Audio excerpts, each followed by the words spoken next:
Hello, everyone, and welcome back to another exciting episode of The Ram Show. It is Sunday, July 16th, 2017. We're back here with some wonderful topics this week. The main one, which is net neutrality. And I'm going to bring in Zach So did here. you remember Did I remember to what, Zach? hit start this time, Yes, right? I've We're hit good there. I've hit start. We are live. I'm looking over and watching the stream on All right, fine, good enough. my monitor laptop over here. So yes, there we go. We're on the double box now. By the way, brand new double box this week. Changing things up a little bit. So having some fun with that. Anyway, what's been going on, Zach, since last week? Nothing. You have such a boring life, don't you? I just take my classes online, and other than that, I'm not doing much this summer. I have one paper left to write for comp too, and I'm getting excited because I just want to write it, do well on it, finish what I need to do, and then hopefully be done with comp. And then the next Hey, thing I same. and then the next thing I have to deal with is math, which I hate, but whatever. I'll figure it out, I guess. Anyway, so the big topic this week, I may have already mentioned it, net neutrality, which we're going to get into in a bit. But let's start off with this, and give me just a moment here. So my wonderful system decided it didn't want to cooperate because, of course, nothing can ever go right whenever we decide to do an episode of the Ram Show. So I had to restart everything. Anyway, let me get this pulled up over here. So the first topic on the show this week is Dell has a wirelessly charging laptop. Now, I was reading through the story, and when I saw the headline, I thought it was pretty cool. And then I started reading the story, and I was like, oh, this actually seems kind of stupid. So, it is the Dell Latitude 7285. It's the world's first wirelessly charging laptop, and it's now on sale. But its charging capabilities will have to be added on at an additional cost. Seriously? Yes. Yep. As an additional What? cost. Mm-hmm. Didn't they just say that like the whole point of that thing, the gimmick is wireless charging, and now they're just like, hey, you want that wireless charging feature we promised? You gotta pay extra. Sorry. Of course, yes. It's like Windows S, Windows 10s, where you want to run all your desktop apps? Pay us $50. Um, so Dell just announced more pricing and availability details on Thursday. Actually, excuse me, Tuesday, the 11th, on the device, which it's 12 inches and it's a detachable 2-in-1. That was first announced back at CES, and others in the new lineup of hybrid laptops. Now, okay, let me ask you this question real quick, Zach. When you think 2-in-1, I think literally a 2-in-1. So you have the screen portion and you have a keyboard and like a trackpad thing, right? Right? Yeah, makes sense.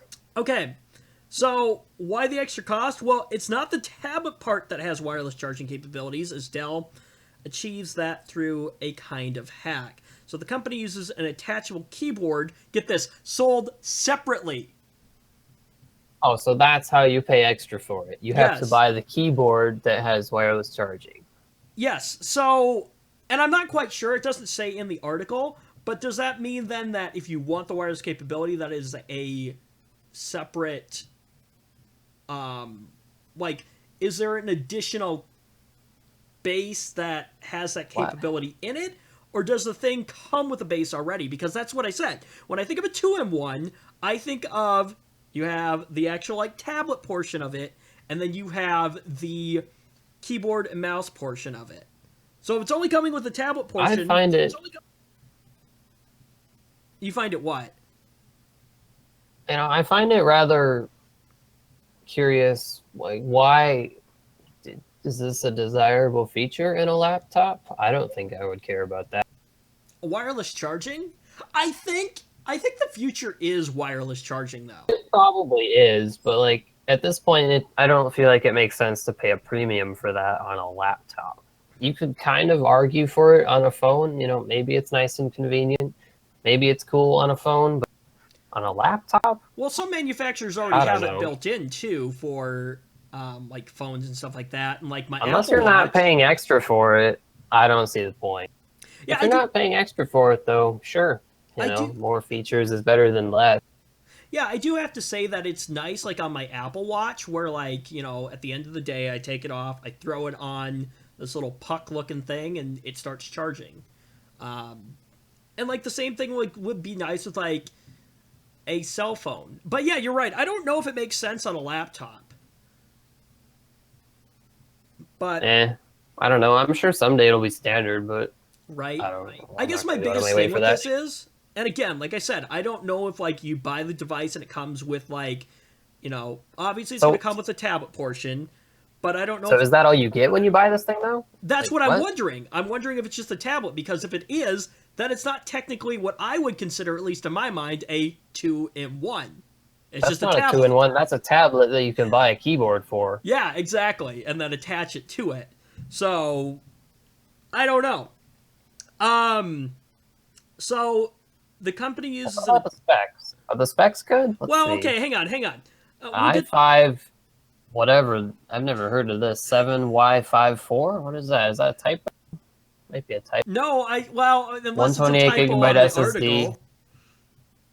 Yeah, that's what the article says. A 7Y54. I don't even know what that is. Look that up real 128 fast. gigabyte SSD, which isn't horrible in a 2-in-1, because considering the fact that they're quite small, and 8 gigabytes of memory, the specs aren't, I would say, necessarily horrible. I don't know about that processor. Oh, hang on a sec. That's actually not a typo. This exists. Let's see. It is a 3.2 gigahertz low wattage CPU. Okay, that Makes sense. Yes. It's a low wattage. It's definitely a dual core though. So the company. I don't know. I mean, I wouldn't use this as a primary PC, but oh no, heck if no. I had lots of money to spend on this kind of stuff, I might find something like this to be useful. Yeah. So hang on. Let me continue with this real quick. So the company uses an attachable keyboard sold separately, as we already established, as a wireless charging base, although the keyboard cannot be charged beforehand, and you cannot use it on any metal surfaces. What? I know. So you can't put the keyboard on a metal surface? That's going to mess with the charging or something? I would imagine so. Yeah, it has something to do with it or whatever.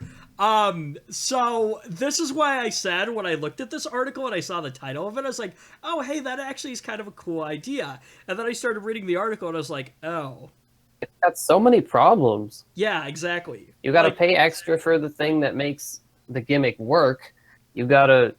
You can't use it on a metal surface for some reason. Have we talked about it already is largely quite questionable as far as price, like $1,200, but you only get an i5 and 8 gigs of memory. And I just threw up like a picture of it. So it looks like, so you see like the actual tablet portion, you see the little keyboard and mouse, and then there's like this pad kind of thing, which I'm guessing is what you use. That's probably the charging base. Yeah, like the charging base. Have we talked about the pricing on this thing yet, too? $1,199.99. Like, okay, for that much money, I would expect more. I would expect more than a dual core. I would expect more storage, and I want more memory if I'm going to spend that much money. I would expect... So no, this is not a product for me. I would expect the keyboard and mouse, like, base portion to come with it, too. Wait, so hold on. If you spend this $1,200, do you even get the keyboard and the charging? No. The charging keyboard and wireless charging mat will run you $549.99. Oh man! All right. Unless you bundle, and then you save like $30. So like, not only that. Oh wait, they did say that. I just totally missed it. So you spend $1,200, you get a tablet PC with questionable specs. And in order to use the main gimmick of this thing, the wireless charging, you have to spend $500 extra. Like Oh boy, $550 extra, actually. 550. Yeah, like what? Well, good thing you save $29.99 if you bundle them, don't you?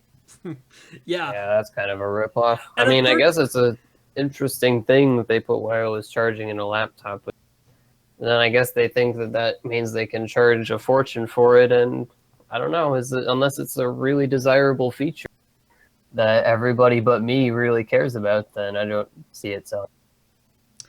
Yeah. Well, okay, and let's talk about this.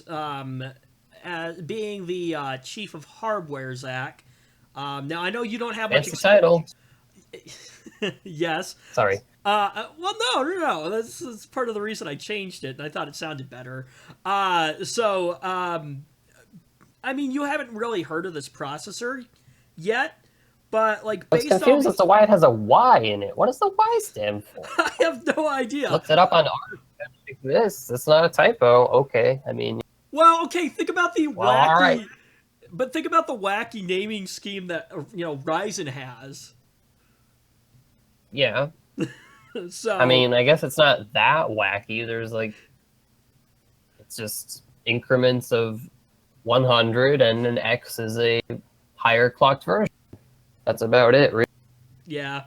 So anyway, so what I was getting to is that even though you don't have much experience with like this processor or whatever, like let's just talk about, okay, for the price point, regardless of the whole base and wireless charging thing, just looking at it from the standpoint of a a device, that pricing, what do you think?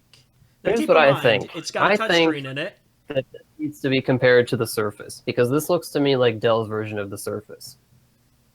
Yeah, yeah. So I don't know. Does this have more performance for the money compared to Microsoft's device? Maybe. I don't know. I don't really follow the Surface at all. That's true.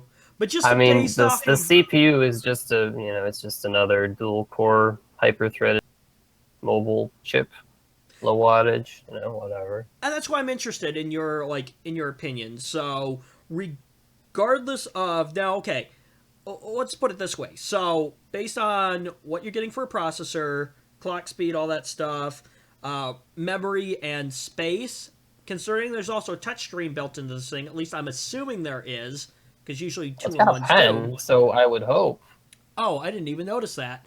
So anyway, so that price point of $2,000, do you think it's a fair price or do you think it's overpriced?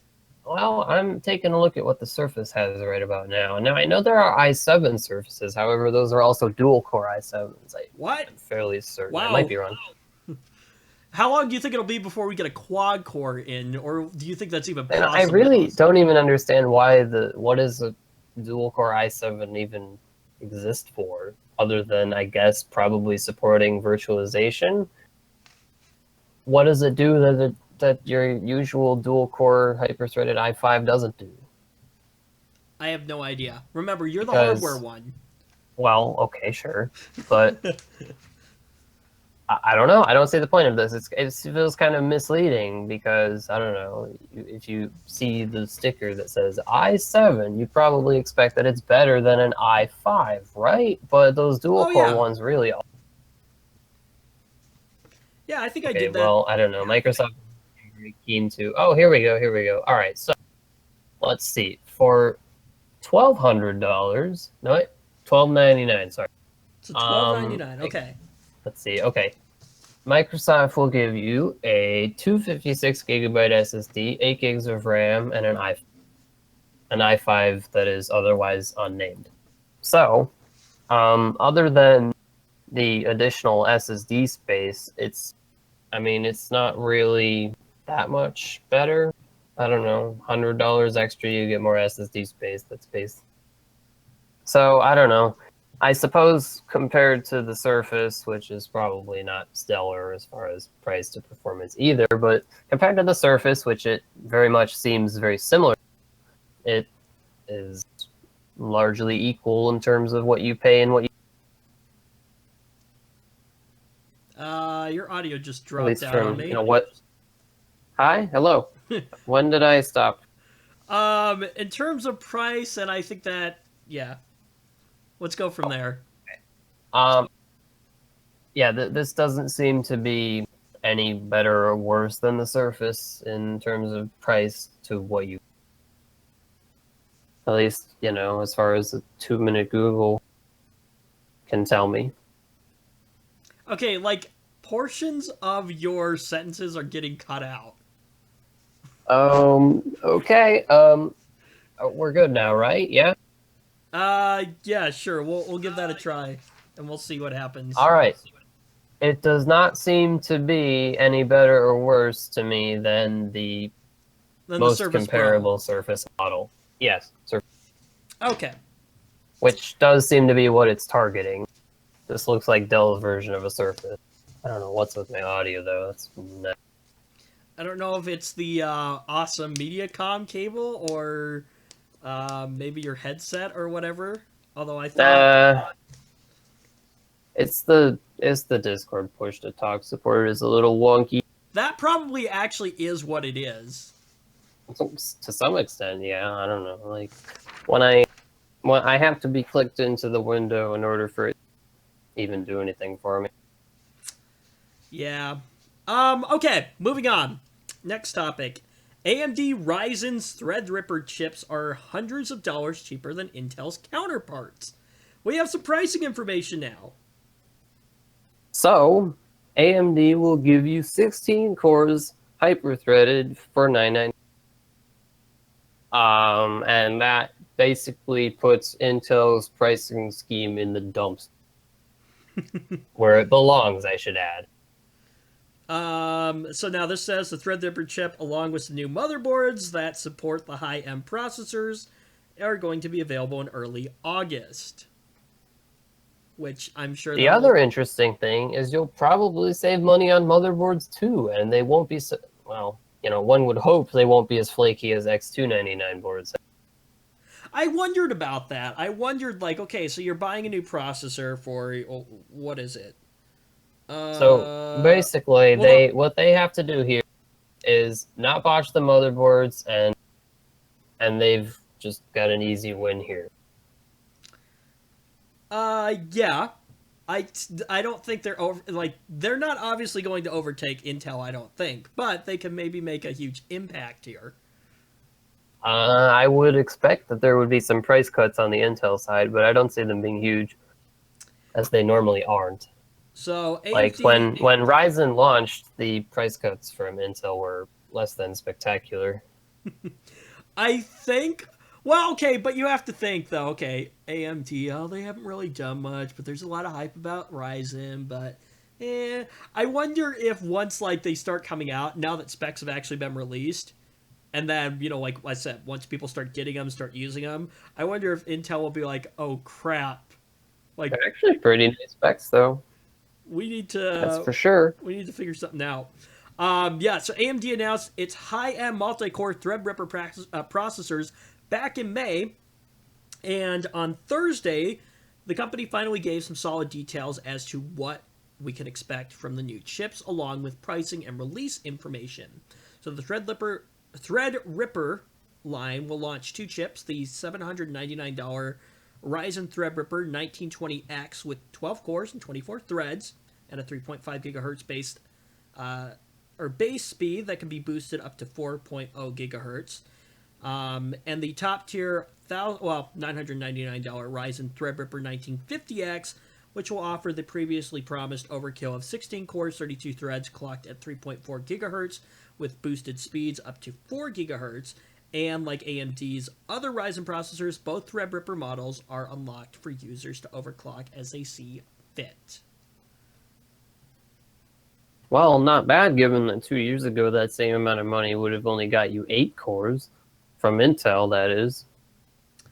Yeah, so this says the prices compare pretty favorably to Intel's own recently announced multi-core Core i9 line, which represents AMD's biggest competition in the high-end processor space. Okay, so you follow the hardware a lot more than I do, so with that being said, what do you think the competition is going to be between the Core i9 line and I think, well, these here's what I high see. I ends. don't see the 1950X beating out the, sheesh, I don't even remember what is the top end i9 model number, but the, oh wait, they're going to tell me right here. All right. 7960X, I believe it is. Oh wait, nope. Probably the 7980. Yep. Okay, 7980. I don't see it beating out the 7980. But look at the price difference. You could almost buy two 1950Xs for that much money. Yeah, exactly. That's the thing. And it's not going to be any slouch either. 16 cores with almost as high IPC. Like any informed buyer who really doesn't need that extra little bit of performance is probably going to spring for this instead. So here's my question for you then. Okay, so for the price of the what was Intel's offering? The let's see, 7980 XE Okay, is the 18 cores, 36 threads. so let's take this scenario right here. So let's say you were to buy two of AMD's top Threadripper chips, running them on a dual socket system. Would they beat out one of the 7980XEs? Well, firstly, I would be surprised to even see a dual socket version of this exist. If it existed. But if it did, of course it would, yes. Okay. No doubt. One of them will already be cutting it close, I suspect. I think so. So Intel's basically riding on just their name and hoping that that's enough to carry them. The i9 lineup having more of an impact is in the pre-built market. Because yes, you can buy pre-builds with, the Extreme Edition processors, and I'm sure Intel is going to have their name all over. We got to figure out your audio. You keep cutting in and out. I don't understand. I mean, even I have the window is open. I'm clicked into this. That makes any sense. When did I cut off? It's periodically, like throughout your sentences, like you're cutting in and out on me. Has it been doing that the whole time? Roughly, yes, ish. Oh, geez. Okay. Well, I see Intel's lineup having more of a splash in the pre-built market. Okay. Is what I was saying, because they generally dominate that market. And that might be part of the reason they very well could get away with this pricing. Interesting. So this also says on the lower end of the spectrum, AMD also announced some new details on its budget Ryzen 3 chips, which are meant to fill out the lower end of the market in the same space that Intel's Core i3 chips currently occupy. The Ryzen 3 1300X is the more powerful of the two, clocked at 3.5 gigahertz. That can be boosted to 3.7 gigahertz, while the Ryzen 3 1200 is slightly slower at base speeds of 3.1 gigahertz with boosts up to 3.4. The first two Ryzen 3 models will be available on July 27th, although no pricing information has been released yet. But if we're looking at the model, I would imagine they're going to be priced cheaper than Intel. Is that safe to assume, Zach? I'm not sure. I would see them in the $100 to $200 range. However, here's the interesting thing: is that these are going to be quad-core chips. Oh, so what are the i3 chips from Intel? Dual-core hyper-threaded.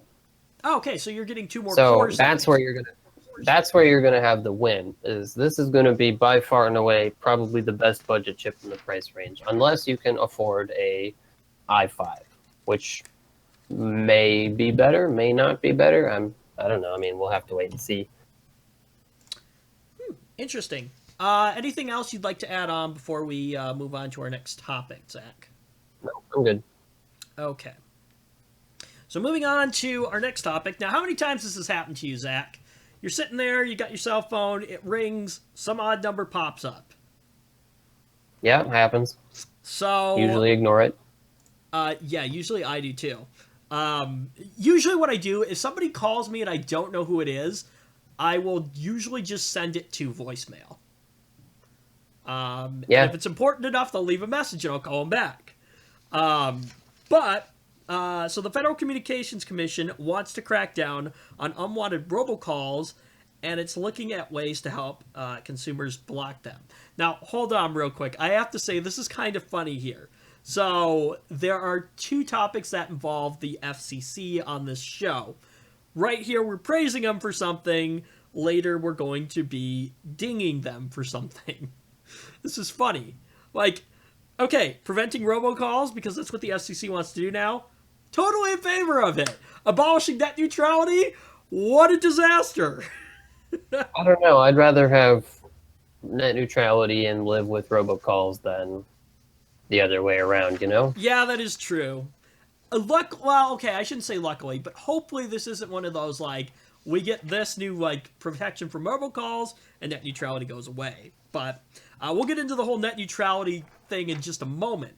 So, on Thursday, the commission voted unanimously to evaluate a system that would allow phone companies to check if a number calling you is legit. The goal is to deter unscrupulous companies that make these automated calls from spoofing or using a fake phone number to trick you into answering their calls. A call authentication system could help improve third-party apps that allow consumers to block these calls. Oh, and get this. It could also open the door to phone companies that may want to offer the service to block unwanted calls for, however much money they see fit. I don't know. I'd sooner just ignore them like I always have than pay money for that. But like, yeah, okay, exactly. I guess options are options, I suppose. So the FCC has been considering rules that would allow phone companies to block robocalls from unassigned numbers or from numbers that don't exist. Of course, ridding the world of robocalls is never going to actually happen, though. I mean, think about how many things are actually, like, somewhat automated, like messages from schools, weather alerts, public utilities, or political organizations, yada, yada, yada. And so part of the thing is how do you block the unlegitimate robocalls from the legitimate robocalls? I don't know. I mean, I'm sure they have something in mind if they're willing to do this, but it's obviously never going to be perfect. Yeah, I think they mentioned it, cracking down on, like, spoofing phone number spoofing. Like, I think that could be one way to do it.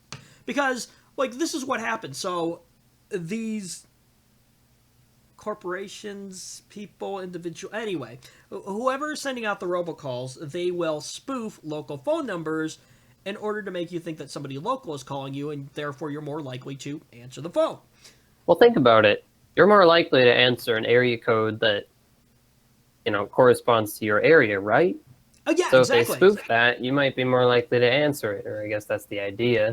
Yeah, I've seen ones come up from, like, New York, California I get a lot, and it's like, who do I know in California? Like, okay, the people I do know in California, they are specifically programmed into my phone, so if they were calling me, it would have their name pop up and everything. So not only that, but I don't understand what tricking somebody into answering the phone's going to do when they're just going to tell you to leave once they realize it was a joke. Not a joke. Yeah, once they realize it was a bogus call. Okay, congrats, you tricked me onto the phone. Now I'm going to end the call because it was... Yeah, exactly. I guess. Robocalls are a huge nuisance, though, to consumers, with an estimated, get this, 2.5 billion automated calls being made per month. Per month! Yeah. That's like a third of the world population. Hi, this is Ajit calling from Dell Tech Support. Actually, no, because it would be robocalls, so anyway. That's true. That's a scammer. You know what? Whenever, like, I call tech support and they answer the phone. Hi, thank you for calling Dell Tech Support. My name is Charlie. How can I help you? Like, I just want to be like, okay, first off, your name is not Charlie. Probably not. Your name is Abu. Stop pretending to be American.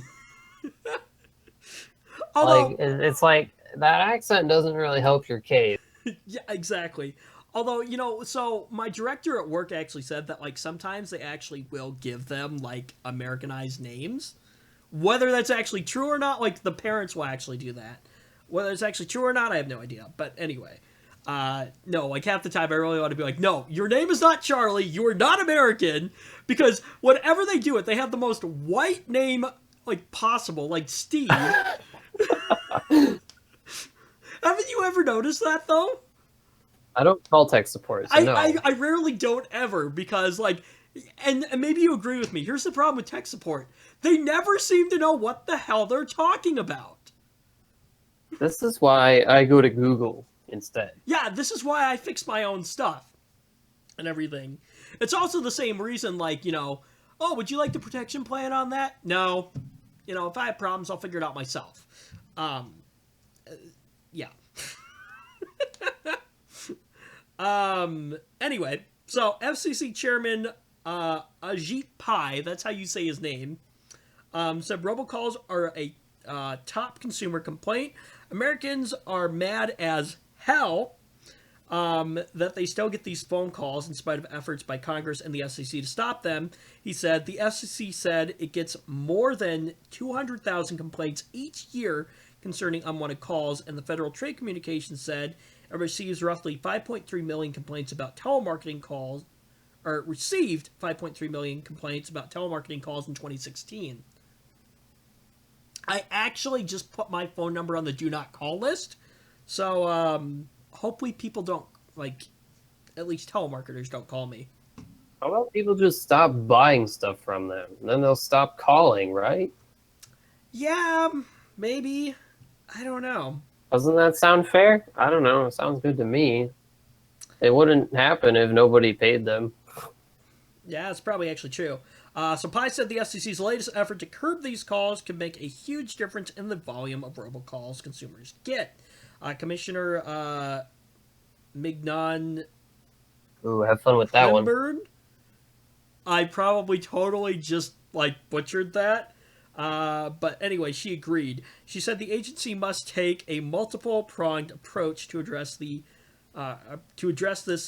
persistent problem. Hey, Zach. How would you pronounce that name? Let's let you take a stab at this.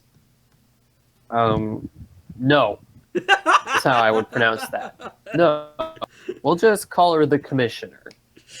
Okay, fine. That sound good? Fine. Sounds good to me. The FCC... It would probably be less embarrassing. Yeah. See, this is the advantage you have to not being the host. You just kind of get to sit there and, like, chime in when you want and comment. And I actually have to carry the show and read names that I can't read. And I get to laugh when you butcher names, too. No, you do not, because you are not trying to pronounce them. I call bull. Okay, that's true. I call bull. But the FCC has also been stepping up its enforcement of illegal robocalls. Separately, it voted 2-1 to fine a New Mexico-based company $2.8 million for making unlawful robocalls. Last month, the FCC also fined a Florida resident $120 million for allegedly making almost 100 million illegal robocalls in a 3-month period. I hope they made $120 million making those robocalls, because... yeah, I would be filing for divorce. Or, not divorce, bankruptcy. Well, if he's married, he's probably filing for divorce as well. Yeah, that's probably a reasonable assumption.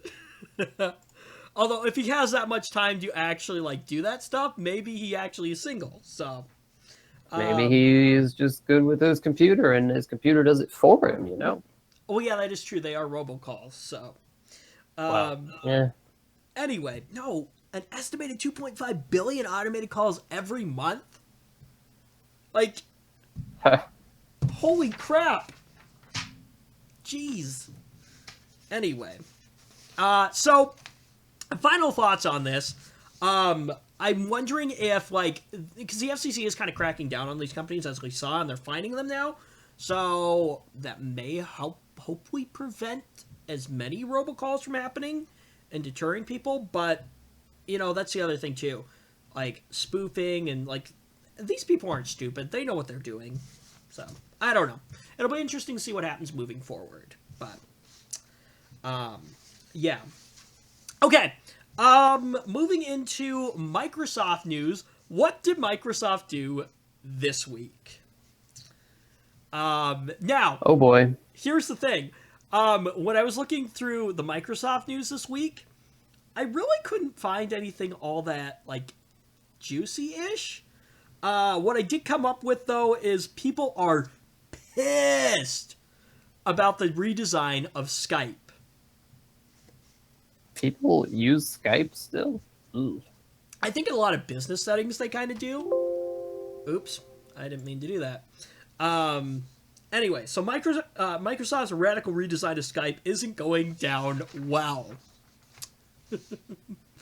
I don't know if you're looking at the picture of it. It looks interesting, to say the least. And I'm gonna go with no. I would not like that. I don't even Seriously, understand this is not really what I had in mind when you said Microsoft did something stupid this week. I told you, they really actually didn't like do anything like majorly stupid.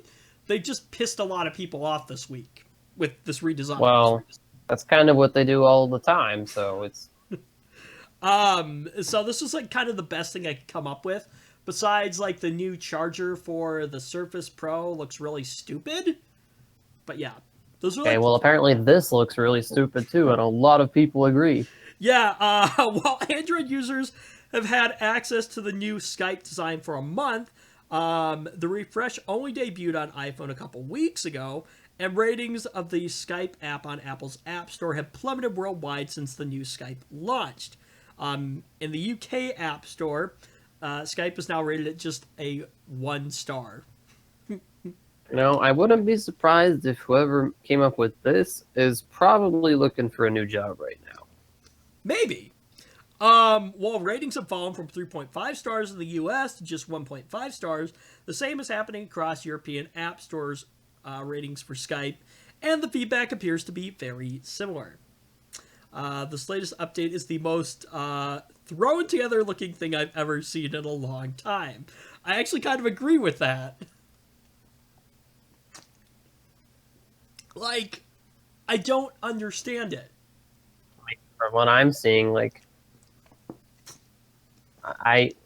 here's what I've got. Was the old one broken? Did this need to be changed? That is a good point. I have no idea. What, did they just kind of wake up one day and were like, let's redesign some popular app of ours? Well, okay, and I agree with this next statement too. The look or the layout and the feel, or the layout looks and feels nothing like Skype. And you have to agree. Like, where's the base Skype there? I don't see it. I don't know. I mean, I have not used it in a very long time, so I haven't actually really either.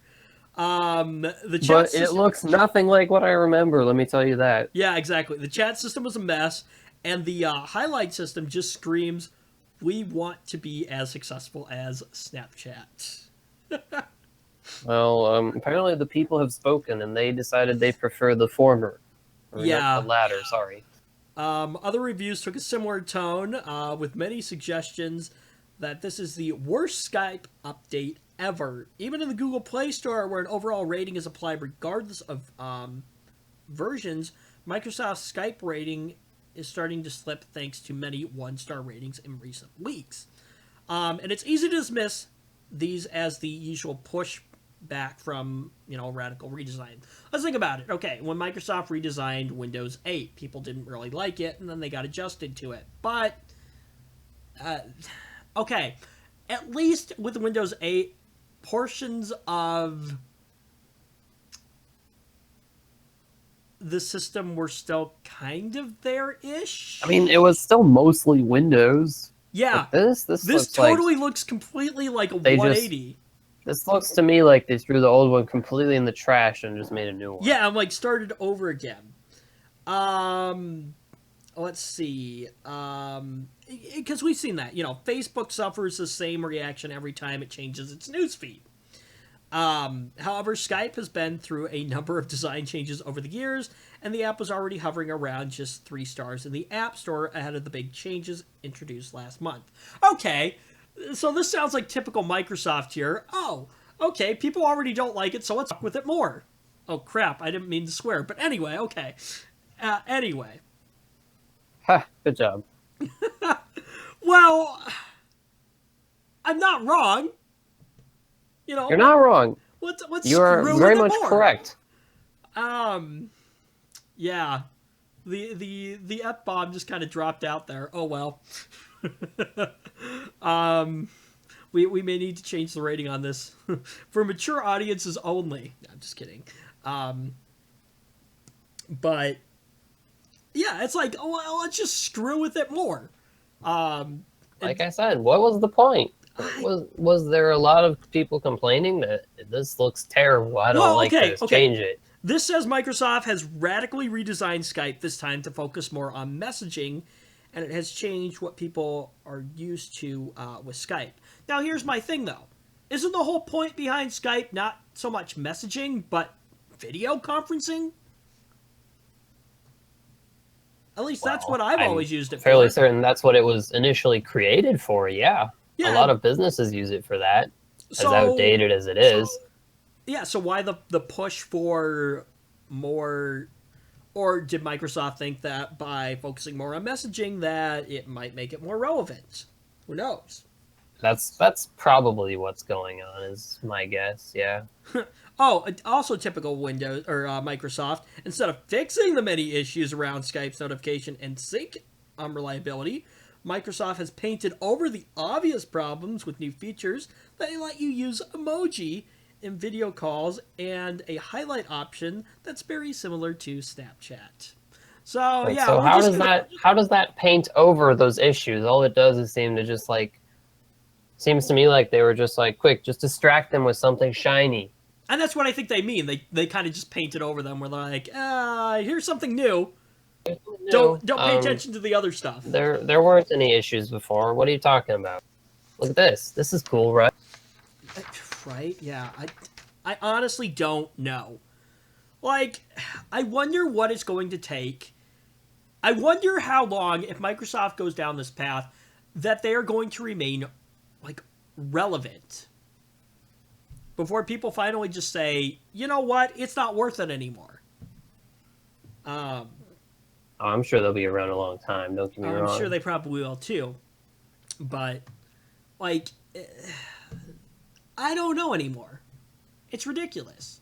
Fix your software. Stop forcing users to, make changes based on what you think they should be. This seems to me like a reaction to, other apps gaining more of a foothold in this niche. Yeah, other popular messaging services like WhatsApp or Facebook I'm sure Messenger have largely stuck to the basics without overhauling their designs consistently. Consistency works. I'm sure what happened here is they saw the success of alternative apps and the faltering popularity of their own, and they were just like, well, let's just dumpster that and make something. Yeah. And, in the process, ripped off a few features from some of those apps. Yeah. Anyway, final thoughts on this. Microsoft's not going to have to either walk things back to simplicity or push on and hope that Skype users accept these big changes and don't go looking elsewhere. Which I'm sure is partially part of the reason also, because, like you said, oh, hey, Snapchat is doing this, they're having success. This company's doing this, they're having success. But you have to figure out you don't just go and do the same thing unless you can do it significantly better. Yeah, exactly. Yeah. That's not how you can't just copy them and expect to succeed. You have to either do it better or do it differently. Exactly, yeah. And that's the thing. Why do people use... Okay, well, here's a great example. Facebook and MySpace, MySpace was a thing. Use that? Huh? Well, they did use it. Yeah, well, no, this is what I'm saying. Like, MySpace was a thing. Facebook came along and like did the same thing somewhat ish, like social media, but they did it much better. That's why they succeeded. And everything. They didn't just take the idea of MySpace and copy it. Well, that's basically the only way you're going to succeed by copying, is if you copy a lot better. Yeah, or you come up with something totally like unique. That's At which point it's kind of not really copying, because you copied and just kind of built on it and made it better. But no, anyway, I don't know. Yeah, you improved on stuff. See, here's the thing: is if they rolled this back, that would be effectively admitting that they goofed. And well, who knows if they're willing to do that or not. Microsoft in some ways I think we're pushed to that. Let's take a look at Windows 8 real quick here. Well, yeah, then they released 0.1, which kind of, gave back some of the old features that people wanted back. So yeah, I mean, I guess pushing it back to what it looks how it was before would probably earn them some points. Yeah. They've definitely made a few people angry with this one regardless. Yeah, definitely. All right, moving on to our main topic for this week, our last main topic here, and that is the topic of net neutrality. Now, there was a major day of action that took place on Wednesday.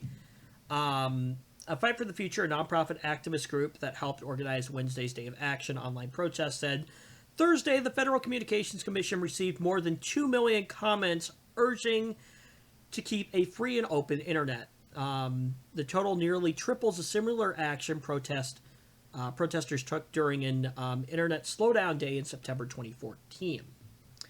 Also, Fight for the Future said protesters sent more than 5 million emails and made some 124,000 calls to Congress asking to protect current regulations.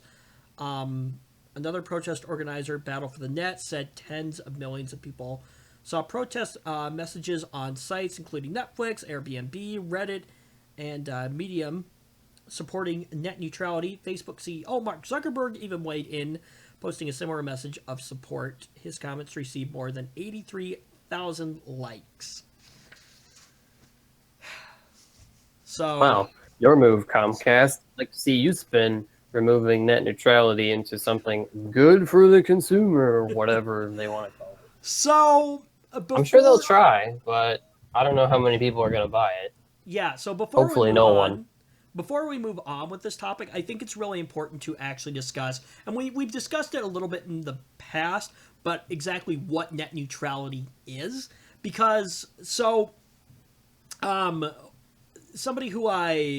YouTuber that I actually respect quite a bit and watch, Barnacules Nerdasm, Jerry, he actually just made a video on this, and he said, because he's doing a morning live stream now, Morning Coffee with Barnacules, and the topic of net neutrality came up, the other day, and what he found was that there were a lot of people that were fighting against net neutrality because they didn't understand what it was, and in reality, they wanted net neutrality,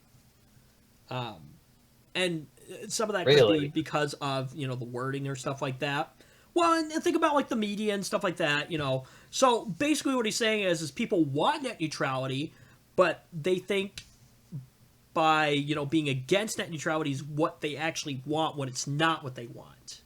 So, that's why I think it's important for us to discuss really quickly what net neutrality is. And net neutrality basically, in the simplest terms, gives you an open internet. So it prevents ISPs or internet service providers from throttling websites and blocking certain content. So here's a great example. Basically, it regulates them more like a utility than it does like an ISP or whatever. But so think about this. So you pay so much a month for energy in your house or water in your house or whatever. I like the analogy of like energy though. So you pay your electric company so much money, and then they charge you based on how much you use and stuff like that, yada yada yada. Anyway, the thing is that the electric company cannot discriminate against what you're using. So if you want to use your vacuum cleaner, you want to use a microwave or something like that, like they can't tell you that you can't use that. So the analogy is with net neutrality being abolished, if we take that analogy of, say, an electric company, they could say, well, you can use these vacuum cleaners, but not at the full wattage that in America, I think it's like 15 amps or whatever. But if you want to use, or like, the better full yet, 15 amps, you can only use these brands. Exactly, yes. Or like an analogy that Jerry made is like with a microwave. Okay, you can buy any microwave you want, but we're going to limit you to using only this many watts with it. So a bean burrito takes 30 minutes to cook.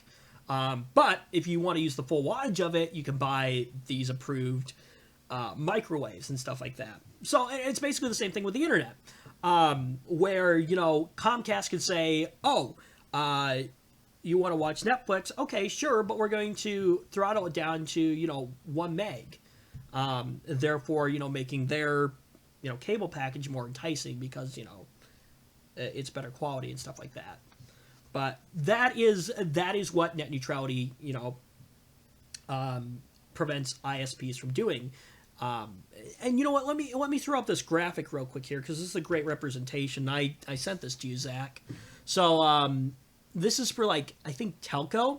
So you have like this base price here of like $29.95 a month, which includes 500 megabytes of free transfers to non-peering websites at full speed, and then it's limited to 120 kilobytes per second thereafter. So they're already throttling you down. So you may pay for 50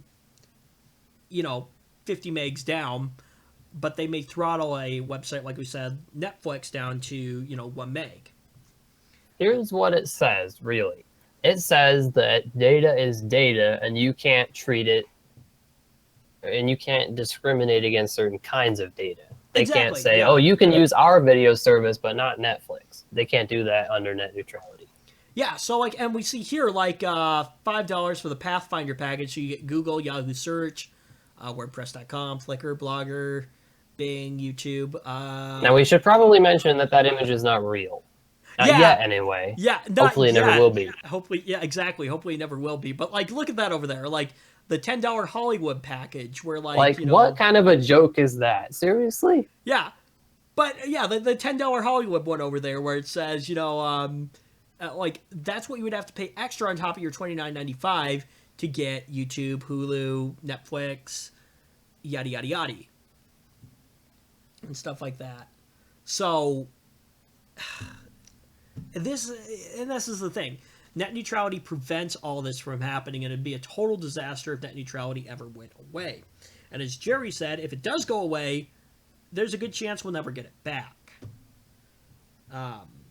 Yeah, that's true as well. So, and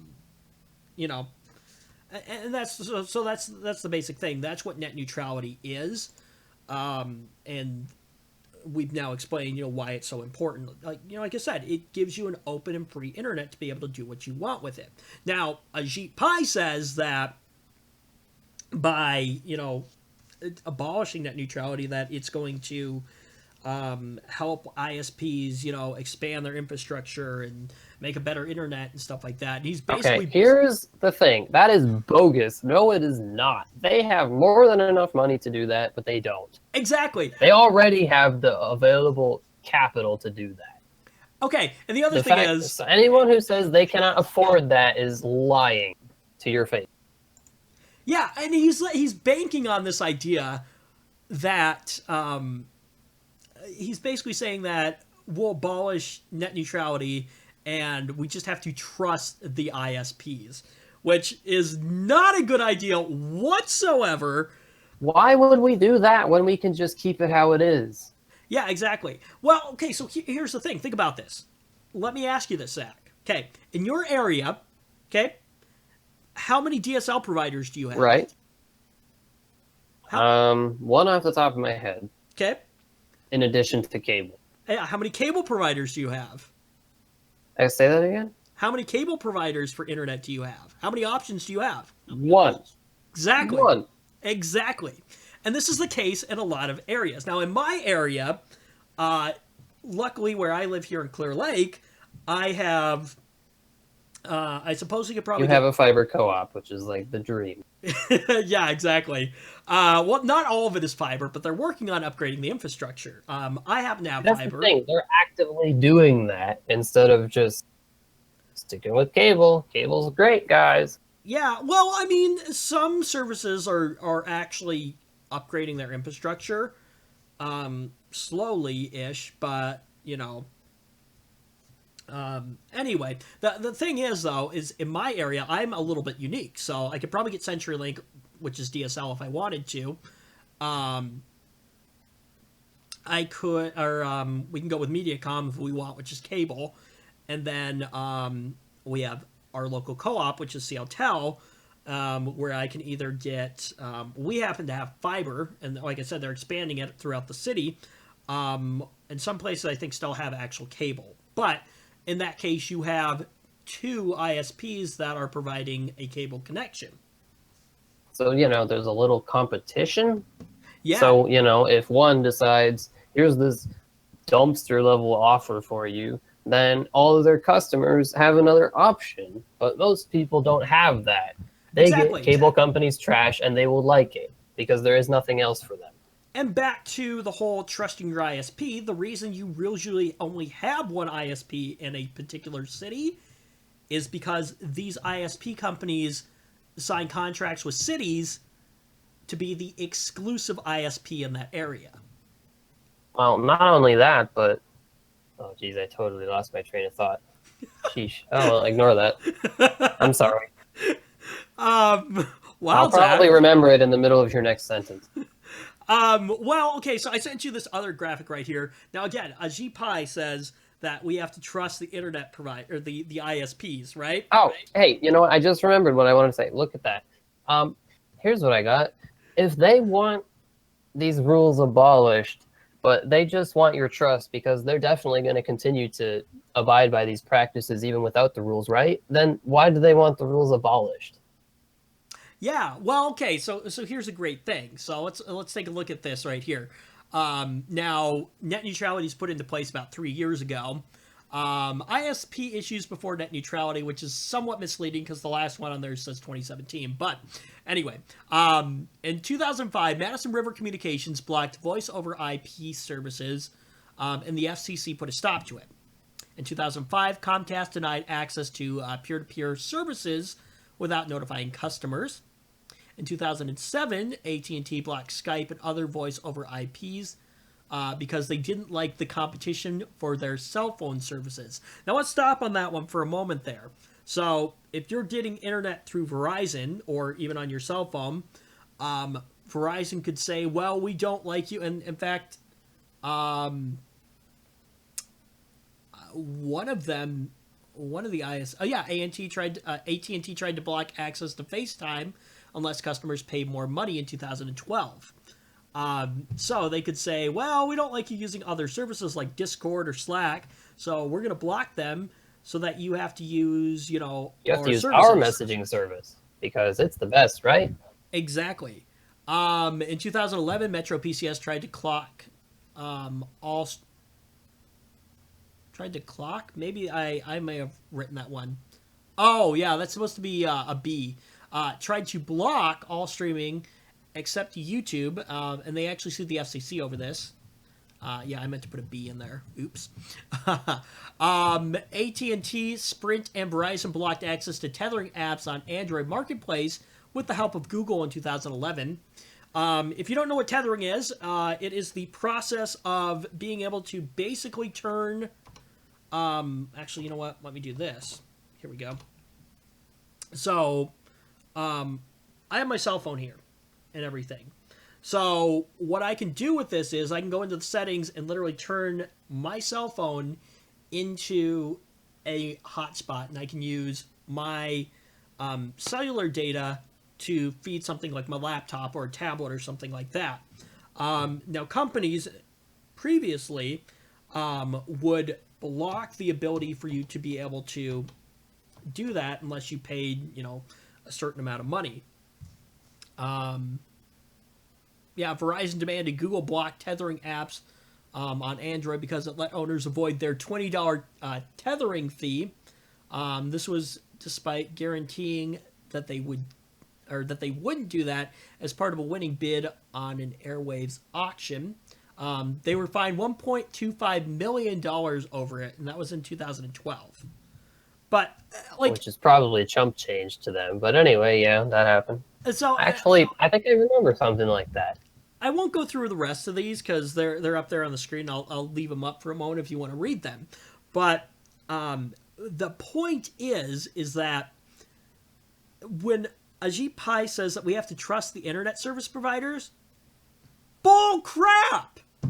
Like, they were already doing this before net neutrality. So now net neutrality prevents them from this. In fact, Verizon stated that the only thing stopping them from favoring some content providers over other providers were the net neutrality rules that were in place.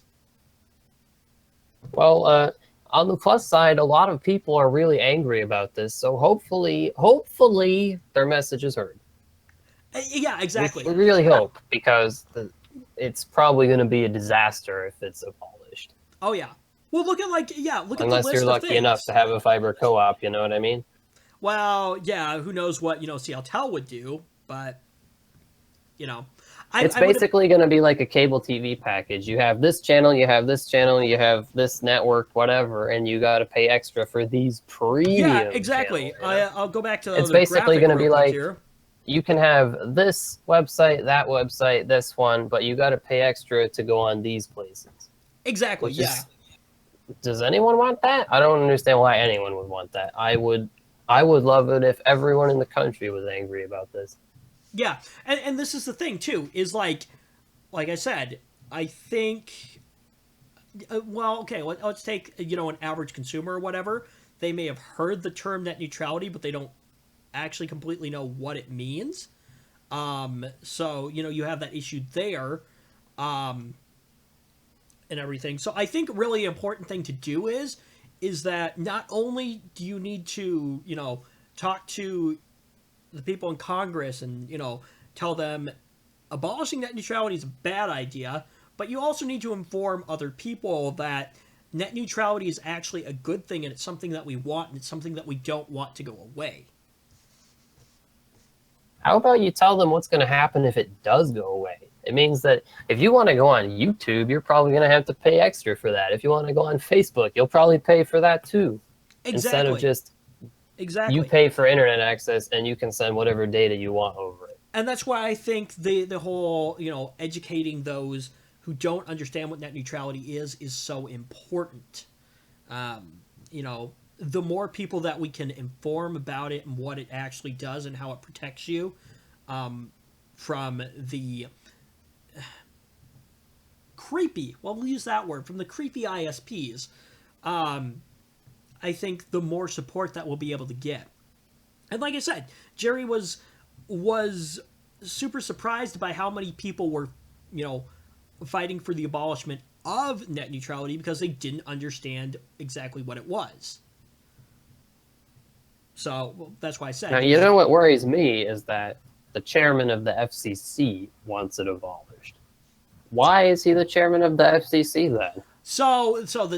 Here's why. So, our fearless leader, President Trump, I'm pretty sure everyone now watching the stream knows where my political views are.